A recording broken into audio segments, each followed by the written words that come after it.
Hello, welcome. It's Francis here. Thank you for coming back to my channel. If this is your first time here, I bid thee welcome. There is a subscribe button below if you would like to help support my channel by subscribing. Also a bell to be notified as to when I upload more content. I'm coming to you from Kaurna country, and as such, I acknowledge the Kaurna people of the Adelaide Plains as being traditional custodians of these lands. So I don't know about anybody else, but this last few days, been feeling a little bit, I couldn't say off, but not my usual self. And I don't know if it is a new moon, if it's connected with that, if it's connected with Saturn moving into Aries, starting with a whole 29-year cycle. The fact that here in the Southern Hemisphere, we're coming up to the winter solstice and I'm not quite ready yet. It's just like we're almost halfway through the year already. Oh my goodness. And also where I live, we actually haven't had any rain or decent rain in a long time. And we're officially in a drought. And that really doesn't feel like winter. The temperatures, daytime temperatures are still rather high for this time of year. And this lack of rain, everything seems parched, dry, dusty. It's like trying to get rid of the old, but there's nothing to sort of wash or sort of lubricate the energies to make things slide. So it's making things a little bit heavier and harder to remove. Things are just hanging around and it's almost stagnant. And I'm also feeling like, wouldn't say I need to breathe. It's a bit hard when there's dust in the air. Just could explain why I'm also feel like I'm coming down with a head cold. I know I'm not. But it's almost like I need space to just be, like that pregnant pause between the exhalation and the inhalation, or just after the waning moon and we have that dark moon phase before we move into the new moon, where you can just be with no expectations. And as I said, I don't know if anybody else is feeling it at the moment, but this is definitely what's happening in my life. And I thought, why don't I share a goddess with you who to me represents that sort of space holding, that stepping into just being, that rest. It's almost like you're on the tide and you're just floating. Yeah, as I said, no expectations. You're just being before things take off again. And I write about her in my Encountering the Dark Goddess book.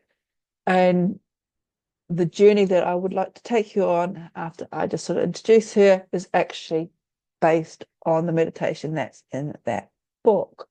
So the goddess that I am talking about, of course, is Nephthys or Nebet-Het. If my computer's going to work, here we go. It's catching up with me. And some more academic people may have different interpretations of her, but this is how she has presented herself to me as the sort of space holder. And this image of Nephthys that you're seeing is done by a friend of mine, Sorora Basculus, who did the artwork that you can find inside my Dark Goddess book, which is really, really beautiful. So who is Nebet or Nephthys? She's part of the Ennead, and the Ennead means 9, well, we call them gods, but they're not really gods. They are Netters or Neteres, because the ancient Egyptians, to them, their gods and goddesses were more than that. They were forces of nature, really, concepts beyond our sort of limitations, but we call them gods and goddesses, so I'll just use that terminology. This Ennead stems from Ra or Atum Ra, the sun god, and it is important, I think, to point out that, like in ancient Greece, how ancient Greece started off with city-states before they all sort of merged in together. Ancient Egypt sort of had power centers throughout the land as well, in particular one around Memphis, not greater than Memphis or Elvis Memphis, but Memphis, or the ancient city of Memphis, that was associated with Ptah, who I just love. Here's Ptah here. And his consort is Sekhmet, and they're from Memphis, which is close to Cairo. The Ennead that stems from Ra comes further south. And over time, this story, or these gods, Netters, became more popular, more common, and so their sort of worship sort of took over. And it's quite interesting because it starts off with Ra, Atum Ra, who, according to versions of stories, and this is what happens when you've got sort of layering upon layering over the millennium, various versions come in. He either spat the other gods into creation, existence, or he masturbated in his hand, and these came from the seed. Regardless of which way, he created Shu, whose name means air, the god of air, nectar of air, and Tefnut, who is a lion-headed deity. A lion is rather like Sekhmet, and Tefnut is connected in with the Sphinx, which you may or may not be aware of. And that's really interesting because I would highly recommend you doing a Google search or a YouTube search for talks specifically by Stephen Mailer, because he talks about Tefnut and the Sphinx and the connection there, and it's really, really interesting. Anyway, Tefnut means moisture. So from Shu and Tefnut, from air and moisture, we get Geb. So ancient Egyptians had a male god that represented Earth, a male Netta, and Nut, who is cosmos, the stars above us. And in fact, the stars that we see shine through her cloak as she wraps us in every night. From Geb and Nut, we have two divine twins, or two divine couples of twins. First, Isis and Osiris. Isis is probably very popular. Her cult, her worship expanded all around the Mediterranean, even into Britain, thanks to the Roman Empire. They really resonated with her. To sort of also the Virgin Mary, some of the imagery of Mary and Jesus in particular can be assimilated, or is a likeness to the images of Isis and her son Horus. And Horus comes from the coupling between Isis and Osiris. The other divine twin is Nephthys, or said about divine twins, I should say, is Nephthys and Set. Set has a bit of a bad reputation in the myths. He is the one that kills Osiris, bit of sibling rivalry there. He is associated with the desert, the Western desert in particular, the red desert. He's often depicted red. He is associated with chaos. Did you need chaos before order comes to being? It's like he sort of shakes things up. He has what has been interpreted as a Aardvark head. Now, I don't know if the ancient Egyptians were aware of Aardvarks. I don't think Aardvarks were in Egypt or Africa. I thought they were an American, South American, maybe even Central American animal. But somehow he has this Aardvark head, which is rather interesting. But he's supposed to be connected. He's very sterile. So then we have Nephthys, who is conjoined or perceived as his consort to leftovers. But it doesn't appear to be like a happy sort of relationship. It doesn't. They're not really talked much about. It's more about Isis and Osiris and their connection. Because Set seems to be focused on, he wants to be king instead of Osiris. So he sort of ignores Nephthys. And Nephthys, according to the stories, according to the myths, is in love with Osiris. And again, depending on version, she either tricks Osiris, or Osiris can't tell the difference between the two sisters. And Nephthys and Osiris get together, and from their union comes Anubis, who is the jackal-headed god, who is also known as the embalmer. He embalms the bodies, the mummies, in preparations for their life into the other world. Now, the two divine sisters, Nephthys or Nebet and Osiris, are usually depicted together. And you can tell them apart because Isis has the empty throne, and it is the throne waiting for the new king to sit upon. And here they are behind Osiris. And Nephthys or Nebet has this bowl on top of this sort of pillar thing.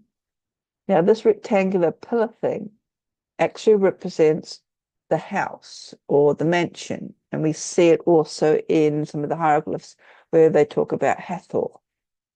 And within Hathor's house, there's a rectangle or a square, and there's also the falcon, because her name means house of Horus. And there is another Horus in some stories here, Horus the Elder, just to confuse things, because this is ancient Egypt, nothing can be simple.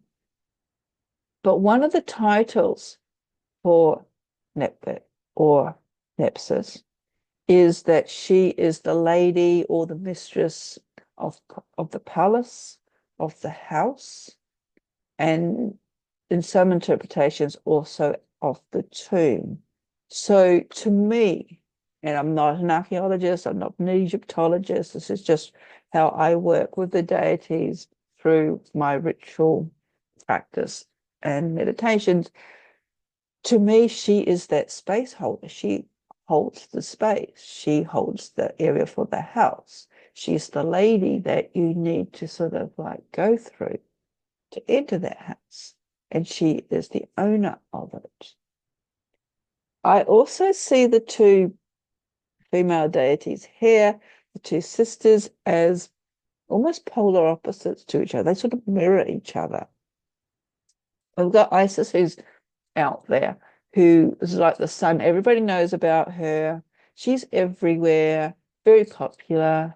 And then, not necessarily in her shadows, but back a bit, is Nephthys, that whether she never had a cult following or it's been absorbed or destroyed. So there's not a lot really known about her. You don't hear the stories of her on her own as you do when you hear about Isis. There are some places that have been excavated that seem to indicate more of Nephthys, but she is sort of a deity, a Neteru that sort of fits into this liminal space, especially at the moment, because we don't know a lot about her. Her stories could also have been absorbed by other deity, and Isis is one of these deities who has throughout, if you look at her sort of movement throughout time, she has absorbed other deities. You see her often depicted with the horns of Hathor, and she has a lot of similarities, taken on the similarities of Hathor as well, Fishet Dundera. So she is quite interesting, but we always see the two sisters, in particular, Nephthys is usually with Isis and not on her own. But I just like it how she is the sort of space holder for the in-between spaces. As I said at the beginning, when it's that pregnant pause when you've just finished something and you're not quite ready to start something new and you just want to be. And that's where, at least my understanding, my connection with her, it's so I have written more about her in my Dark Goddess book. And what I would like to do now, if you have been feeling a little bit, funky, out of sorts, just need sort of 5 minutes to yourself sort of thing, like I have, you might want to join me in this meditation, which is based on the one in my book. And what I'll do is just remove myself from the screen. And if you are going to join me, just get yourself into a comfortable position. Close your eyes. Just by taking a couple of deep breaths, breathing into your diaphragm, and release as you exhale. Inhaling deeply And exhaling completely. And before you inhale again, just be consciously aware of that pause between the inhalation and the exhalation. And the exhalation and the inhalation, that pregnant pause. And then visualize, imagine as your body's relaxing, that you are being embraced with a cool, swirling mists of time. These mists will take you to another time, another place, and they will return you to the here and now. With each breath, allow the mists of time to permeate your being until you're no longer conscious of the physical realm.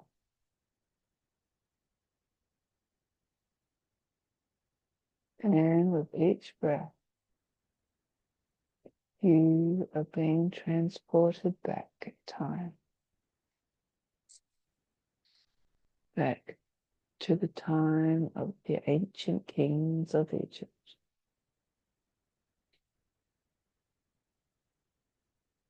And as the mists slowly clear, you find yourself standing on the banks of a large river, the Nile, on the island of Philae,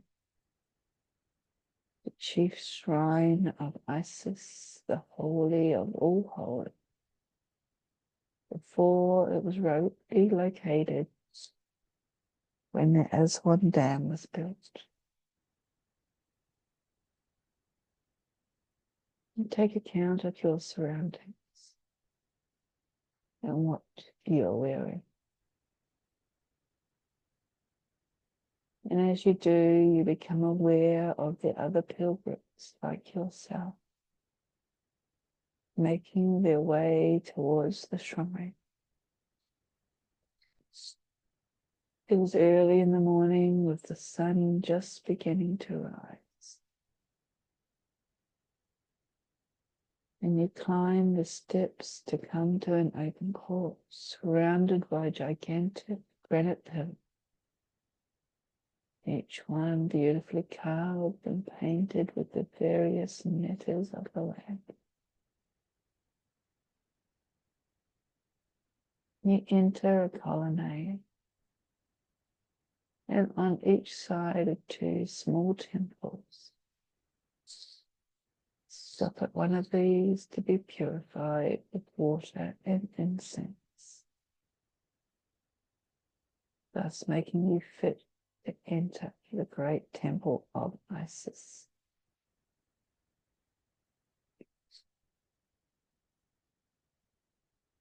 And then continue down the colonnade to the columned hall. The walls and pillars glow with colour, soft and brilliant.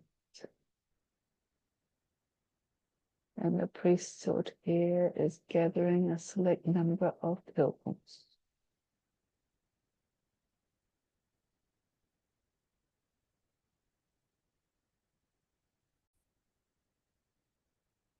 These pilgrims be allowed to enter the inner sanctum.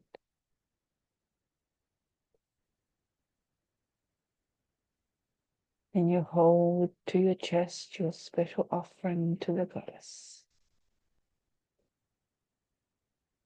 And one of the priesthood motions to you to follow them, drawing back the veil to allow you to walk up a series of steps towards the inner vestibule that houses the goddess. You notice the hieroglyphs on the walls detail the prayers and invocations. And you can hear these being chanted in the distance. And as the prayers fade, you find yourself standing before the sacred statue of Isis. She is more beautiful than you have imagined, with a rose reflecting the colour of the sun's glow, shot with gold and flame. You are overcome with the awe of her beauty and kneel in front of the statue, carefully placing your offering in front of you.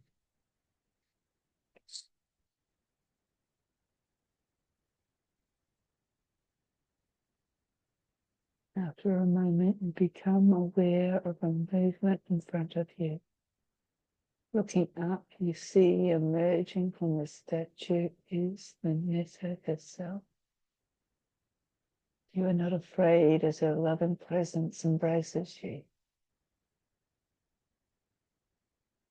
Then she draws your attention to your left, and out of the shadows another figure emerges, equally as beautiful, equally as magnificent.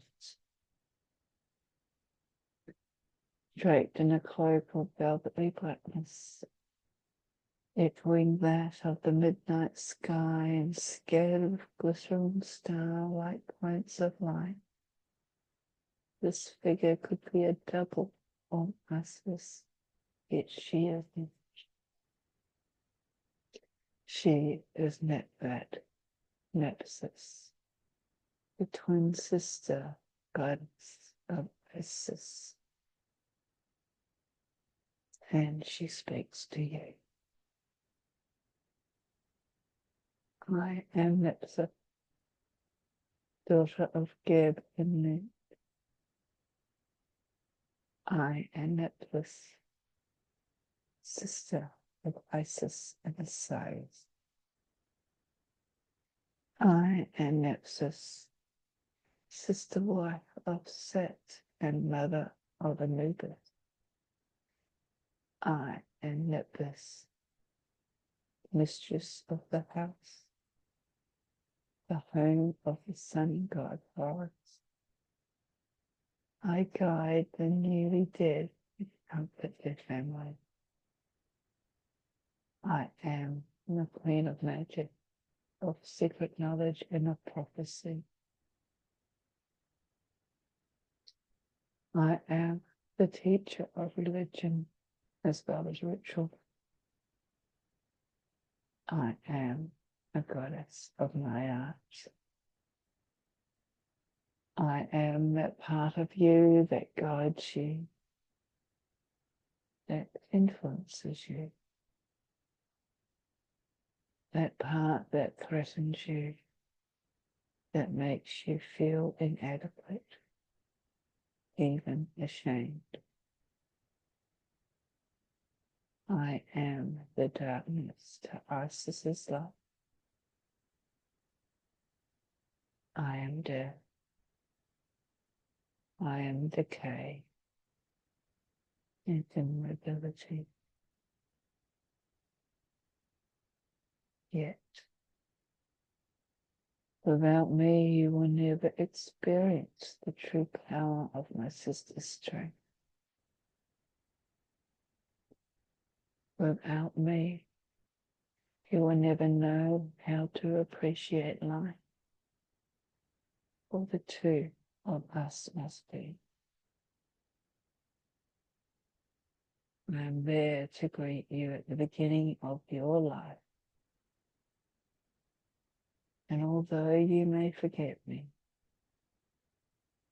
I wait for you at the end.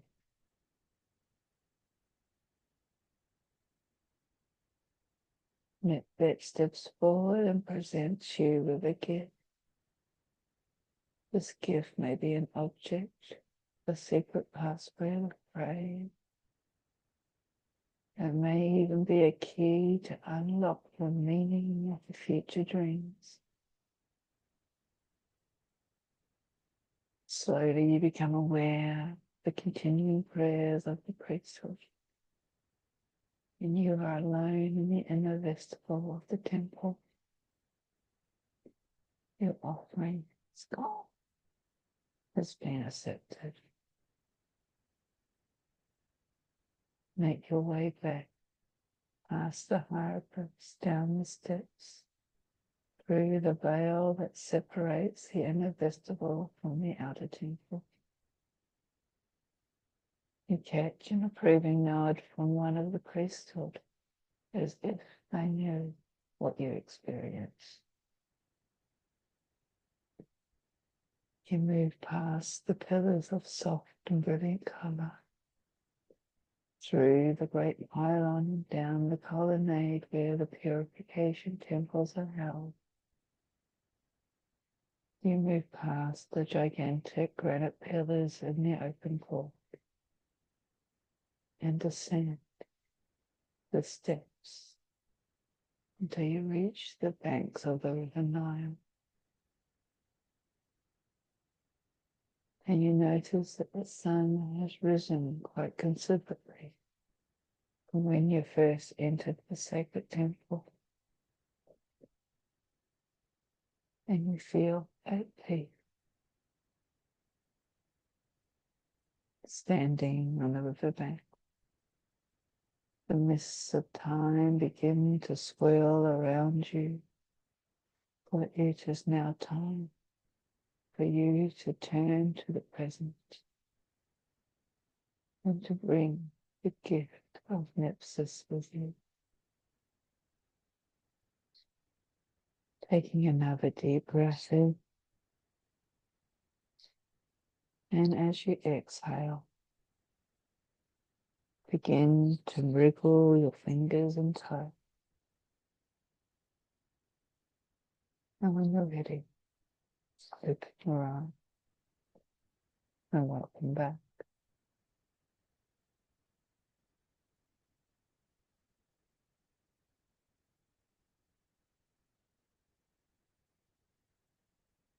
There's a few information about where you can find me, and also my next conference, Reawakening the Sacred South, coming up in August. More information will be available closer to the time. But in the meantime, just breathe as you step into the liminal space with Nephthys. Nebet-Het. Blessings.